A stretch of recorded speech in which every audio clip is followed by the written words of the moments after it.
अस्सलाम वालेकुम and welcome back to my channel. I hope आप सब ठीक होंगे। मैं भी अल्हम्दुलिल्लाह ठीक हूँ। अमेरिका व्लॉग का एक लास्ट पार्ट रहता था तो मैंने सोचा चलो आज अपलोड कर देती हूँ। हम लोग टोटल जो है वो 5 डेज़ के लिए गए थे, जिसमें से 2 दिन तो आने जाने में लग गए और 3 दिन हमारे पास टोटल थे जो हमने वहाँ पे स्पेंड किए। तो 2 दिन तो मैंने आपको दिखा दी हैं हमारी क्या क्या एक्टिविटीज़ रही हैं। तो ये हमारा 3rd डे है। अब वैसे सभी थोड़ा बहुत थक चुके थे क्योंकि मैंने बताया था कि जो कनाडा से यहाँ तक का सफ़र था वो हमें टोटल 13 टू 15 आवर्स लगे थे। तो सभी थक चुके थे इतनी लंबी ड्राइव के बाद, और उसके बाद भी जो हम लोगों ने अमेरिका के अंदर ट्रैवलिंग की है उस पर भी ऑब्वियसली लंबी ड्राइव पे हमें जाना पड़ा है। अब ये जो लास्ट डे था उस पर दिल तो यही था कि हम लोग आज बस रेस्ट ही करें, लेकिन फिर याद आता था कि लास्ट डे हम कौन सा रोज़ रोज़ आते हैं। तो फिर हमने काफ़ी ज़्यादा डिस्कशन की कि क्या प्लान करें, कहाँ जाएं। ज़्यादा दूर भी नहीं जाना चाह रहे थे। तो लास्ट डे के लिए हम लोगों ने प्लान किया था कि हम लोग चलेंगे वर्जीनिया बीच। फिर काफ़ी डिस्कशन और प्लानिंग के बाद हम लोगों ने कहा कि चलो चले जाते हैं, लास्ट है तो हम लोग इंजॉय करते हैं। मामा ने कहा कि वो फिर घर पे ही रुकेंगी और हमारे आने तक फिर पीछे से खाना भी रेडी कर लेंगी, क्योंकि हम लोगों ने भी ज़्यादा टाइम वहाँ पे नहीं रुकना था। हमने यही प्लान किया था कि बस कुछ आवर्स वहाँ स्पेंड करेंगे और शाम जो है वो फिर घर पे कोई अपना इंजॉय करेंगे। अब हम लोग जब घर से निकले, एक तो गर्मी भी बहुत ज़्यादा थी उस दिन, और दूसरा ये कि जब हम कार में बैठे हम लोग जा रहे थे वर्जीनिया बीच की तरफ, तो जितना मतलब हम लोग ड्राइव करते जा रहे थे उतना ही टाइम जो है नेविगेशन बढ़ाता जा रहा था। फिर बस एक ऐसा वक्त आया जिस पे टाइम जो है वो डबल बताया जा रहा था। लाइक जितना हम लोगों ने प्लान किया था उससे भी डबल टाइम पे हम लोग पहुंचेंगे। तो हमने कहा कि नहीं, ये तो बहुत ज़्यादा वजन है, और वो भी हमें कंफर्म नहीं है कि आगे जाके इससे भी ज़्यादा टाइम ना बढ़ा दे वो। फिर सबकी म्यूचुअल अंडरस्टैंडिंग के साथ हम लोगों ने कहा कि अब हम लोग घर ही चलते हैं, वहाँ जाके फिर देखेंगे आसपास भी कोई बीच होगा तो हम लोग बीच पे चले जाएंगे। ज़रूरी तो नहीं कि वर्जीनिया बीच पे ही जाएं। खैर ये अलग बात है कि एक जो हम लोगों ने बहुत ज़्यादा रिसर्च की थी कि वर्जीनिया में क्या चीज़ देखनी चाहिए, उसमें यही था कि वर्जीनिया बीच देखना चाहिए। अगर शायद हम लोग इतना ज़्यादा टायर्ड ना होते तो हम लोग ये रिस्क ले भी लेते, हम लोग चले जाते आगे। लेकिन फिर हमने कहा अपनी एंजॉयमेंट जो है वो ज़्यादा इंपॉर्टेंट है, और किसी और बीच पे जाके भी हम उतना ही एंजॉय करेंगे। अभी हमने अपनी कार मोड़ी ही थी तो हमने देखा एक दूर से नज़र आ रहा था एक छोटा सा बीच। हमने कहा कि ये जो बीच है हम लोग इस पे चले जाते हैं। और हम जब वहाँ गए तो हमने तो खैर जितना एंजॉय करना था किया, लेकिन इज़ना ने जो एंजॉय किया है, क्योंकि पानी भी बस उतना ही था और ज़्यादातर बच्चे ही पानी में थे, तो इन्होंने इतना एंजॉय किया, उससे वहाँ से निकालना बहुत मुश्किल काम था। बहुत मुश्किल से हम वहाँ से लेके आए क्योंकि उसका दिल ही नहीं था आने का। और हमने भी वहाँ पे एंजॉय किया, लेकिन बीच जो है ना बहुत छोटा सा था, तो उसमें और कोई ज़्यादा एक्टिविटी नहीं थी। बस ये था कि बस पानी में जा सकते हैं या फिर उधर एक जगह पे ही हम लोग बैठे रहे। तो हमने कहा या तो हम लोग कोई यहाँ पे पिकनिक करते, सब साथ होते तो ज़्यादा मज़ा आना था। फिर हम लोगों ने यही सोचा कि चलो अब ऐसे करते हैं कि यहाँ पे थोड़ा सा टाइम तो स्पेंड कर लिया, अब हम लोग घर वापस जाते हैं। वहाँ पे हम लोग पास कोई बीच ढूंढते हैं और वहाँ जाएंगे शाम में। बट शाम में एकदम से ही वेदर चेंज हो गया।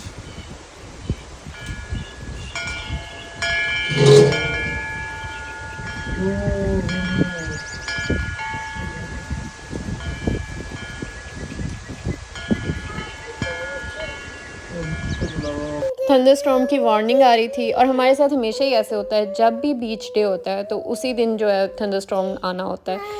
उस वक्त तो फिर हम लोगों ने कहा चलो पहले तो वेदर एंजॉय करते हैं, बाद में बीच का जो भी प्लान होगा वो हम देखेंगे। हम जिस हालत में थे उसी तरह से हम लोग वाटर फ्रंट की तरफ भागे। हमने कहा कि इससे पहले कि तेज़ बारिश शुरू हो जाए हम लोग ये वेदर जो है, ये व्यू जो है, ये एंजॉय कर लें। और उस टाइम तो मुझे ऐसा लगा कि हमारा बीच का प्लान है वो ऑब्वियसली अब कैंसिल हो गया है कि वार्निंग आई है, इस तरह के वेदर में कौन बीच पे जाता है। तो मैं थोड़ा सा सैड भी थी क्योंकि मुझे वेकेशन में सबसे जो ज़्यादा मज़ा आता है वो बीच पे जाने का आता है, क्योंकि यहाँ जर्मनी में तो इस तरह बीचेस मिलते नहीं हैं। और अगर आपने मेरा कैनेडा वाला व्लॉग देखा है उसमें भी मैंने यही बताया था कि हम लोग जिस दिन बीच पे गए उसी दिन वेदर जो है एकदम से इतना ख़राब हो गया कि हमें वापस आना पड़ा। और यहाँ पे भी ऐसे हुआ, तो मैं थोड़ा सा सैड भी थी। मुझे था कि अब हमारा बीच का प्लान मुझे पता है कि वापस जाके भी मुश्किल से ही बनेगा, तो इस वजह से मुझे था कि इस बार जो है वो बीच पे जाना रह ही गया।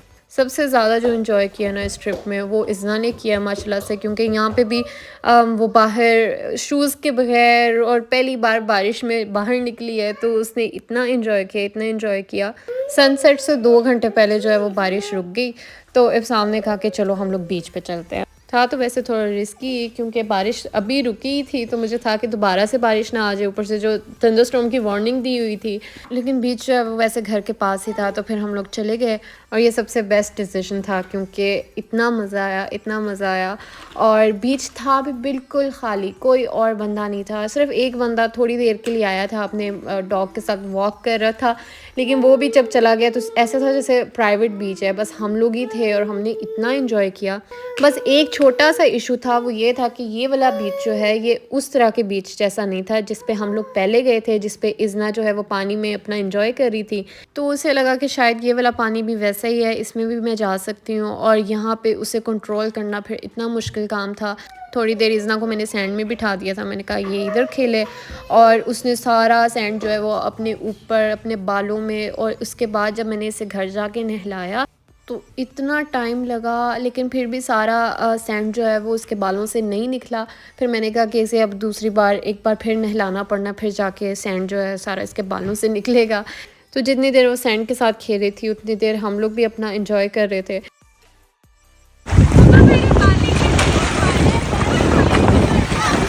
बुरी बात गिर गई है हाँ गिर गई है नहीं। और यहाँ पे लैला के इयरिंग की बात हो रही थी कि वो पानी में गिर गया, और हमें इतनी हंसी आई क्योंकि नॉर्मली लैला जो है वो ज़्यादा ज्वेलरी नहीं पहनती, तो उस दिन उसने पहनी तो वो पानी में गिर गई। खैर फिर उसने एक इयरिंग रख के क्या करना था, फिर दूसरा भी उसने पानी में फेंक दिया। उसके बाद हम लोग बस डुबकियाँ लगाने की कोशिश कर रहे थे, जो कि इतने कम पानी में लगी नहीं, और इससे ज़्यादा आगे जाने की हमें परमिशन नहीं मिली। फिर भी काफ़ी अच्छा टाइम स्पेंड हुआ, हमने काफ़ी इन्जॉय किया, और अच्छी इवनिंग थी।